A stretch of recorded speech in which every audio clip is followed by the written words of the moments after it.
नमस्कार, मेरा नाम ममता शर्मा और स्वागत है आपका इस मंच पे।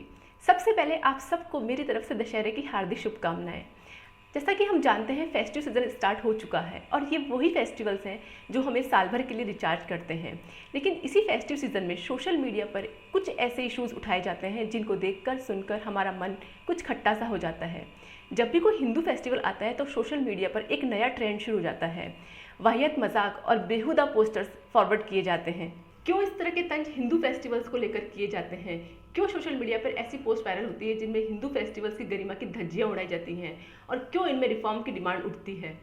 हमें हमारी हिंदू संस्कृति, परंपराओं, धारणाओं और विश्वास को लेकर आशंकित किया जाता है। हमें बताया जाता है कि दिवाली पर आप पटाखे जलाते हो, देखो कितना पोल्यूशन होता है। हमें बताया जाता है कि होली पर पानी का कितना वेस्टेज होता है। हमें बताया जाता है कि नवरात्रि में आप दुर्गा पूजा और 9 कन्या भोज करके स्त्रीत्व को सम्मान देते हो, जबकि साल के बाकी दिनों में आप वुमेन वायलेंस और रेप करते हो।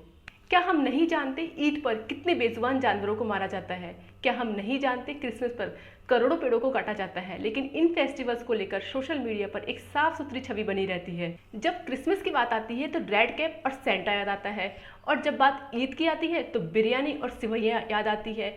लेकिन इन फेस्टिवल्स की उन बातों को चुपके से साइड कर दिया जाता है जिनको देखकर और सुनकर हमें हमेशा से लगता था कि ये सही नहीं है। लेकिन जब बात हिंदू फेस्टिवल्स की आती है तो पर्टिकुलर किसी एक केस को इशू बना करके इतना प्रोपेगेंडा फैलाया जाता है कि हमें हमारे हिंदुत्व और हिंदू फेस्टिवल्स के औचित्य को लेकर संशय होने लगता है। अभी हाल ही में नवरात्रि में दुर्गा पूजा को लेकर बहुत मखौल उड़ाया गया। कहा जा रहा था हिंदू नवरात्रि के 9 दिनों में तो दुर्गा की पूजा करते हैं, कन्या पूजन करते हैं, लेकिन साल के बाकी दिनों में डोमेस्टिक अब्यूज और रेप में बिजी रहते हैं। ये तो डायरेक्टली विमेन क्राइम को पर्टिकुलर एक कम्युनिटी और हिंदुओं से रिलेट करके देखा जा रहा है।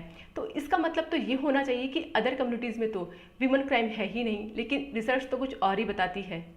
भारत में अगर महिला अत्याचारों की बात की जाए तो मुस्लिम समाज पर 21% केस दर्ज है, जबकि उनकी पॉपुलेशन भारत की कुल पॉपुलेशन की 14% है। अब तो आप अंदाज़ा लगा ही सकते हैं कि भारत में विमेन क्राइम अदर कम्युनिटीज़ में कितना ज़्यादा है। लेकिन ये 14% पॉपुलेशन हिंदू फेस्टिवल्स पर सोशल मीडिया पर ऐसे कार्टून छापकर खुद को दूध का धुला साबित करने में लगे रहते हैं और हम हिंदुओं को कटघरे में खड़ा कर देते हैं। लेकिन सोचने वाली बात यहाँ पर यह है कि हम क्यों ऐसी पोस्ट को लाइक और फॉरवर्ड करते हैं। वास्तव में सोचने वाली बात यही है कि हम ऐसी पोस्ट को लाइक और फॉरवर्ड क्यों करते हैं। क्या आपने कभी अदर कम्युनिटीज़ के फेस्टिवल्स का सोशल मीडिया पर मजाक बनते देखा है?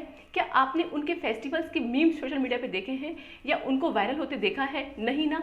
तो फिर हिंदू फेस्टिवल्स के साथ ही ऐसा क्यों होता है? और इन फ्यूचर हमें इसकी बहुत बड़ी कीमत चुकानी पड़ेगी जब हमारी हिंदू कल्चर, वैल्यूज़ और फेस्टिवल्स के साथ हमारी यूथ और नई जनरेशन की कनेक्टिविटी धीरे धीरे खत्म हो जाएगी और ये एक बहुत ही भयानक स्टेज होगी। अगर वास्तव में रिफॉर्म ज़रूरी है तो ऑल कम्युनिटीज़ के फेस्टिवल में भी रिफॉर्म होने चाहिए, लेकिन सोशल मीडिया पे हम हिंदू होते हुए हमारे फेस्टिवल्स का यूँ मजाक बिल्कुल नहीं बनने देंगे। हम आज और अभी से हमारे हिंदुत्व की शपथ लेते हैं कि हम ऐसे किसी भी पोस्ट और मीम्स को वायरल नहीं होने देंगे। हम उनको लाइक और फॉरवर्ड बिल्कुल नहीं करेंगे जिनमें हमारे सनातन धर्म की परंपराओं, वैल्यूज़ और फेस्टिवल का मखौल बनाया जा रहा हो। जैसा कि पिछले दिनों तनिष्क ऐड के साथ हुआ था, इसका सोशल मीडिया पे जबरदस्त विरोध हुआ, जिसकी वजह से इस ऐड को हटाना पड़ा और एक माफीनामा भी जारी करना पड़ा। इसमें आदर्श भारतीय समाज की छवि दिखाने की कोशिश की गई थी, लेकिन वास्तविकता इससे बिल्कुल अलग है। उस ऐड में बताया गया था कि एक हिंदू लड़की मुस्लिम परिवार में बहू बन के रहती है, तो इसमें कुछ गलत नहीं है और ये लव जिहाद भी नहीं है। लेकिन वास्तविकता में उसी दौरान 2 हिंदू लड़कों को दिल्ली और कर्नाटका में मार दिया जाता है क्योंकि वो मुस्लिम परिवार की लड़कियों से शादी करना चाहते थे और उनके परिवार को ये बिल्कुल मंजूर नहीं था कि वो एक हिंदू परिवार में बहू बन के जाए। ऐसी मूवीज़ का भी विरोध किया जाता रहा है जिसमें मुस्लिम परिवार की लड़कियों की गैर मुस्लिम परिवार में शादी होना दिखाया गया हो, तो ऐसी दोहरी मानसिकता वाले ऐड का विरोध करके बिल्कुल सही कदम उठाया गया है। उसी तरह लास्ट वीक इरोज नाउ, जो कि एक मीडिया प्लेटफॉर्म कंपनी है, उसने नवरात्रि को लेकर सोशल मीडिया पर बेहद अश्लील पोस्ट डाले। इसके बाद उस कंपनी के विरोध और बॉयकॉट की मुहिम शुरू हो गई, जिसकी वजह से कंपनी को उस ऐड को हटाना पड़ा और एक माफीनामा भी जारी करना पड़ा। इन दोनों एड्स का रेफरेंस मैंने यहाँ इसलिए दिया है क्योंकि जो हर्ष इन एड्स का हुआ है वही हर्ष हम उन पोस्ट, मीम्स और पोस्टर का कर सके जो हमारी हिंदू वैल्यूज़ और हमारे फेस्टिवल का मजाक बनाते हो। धन्यवाद।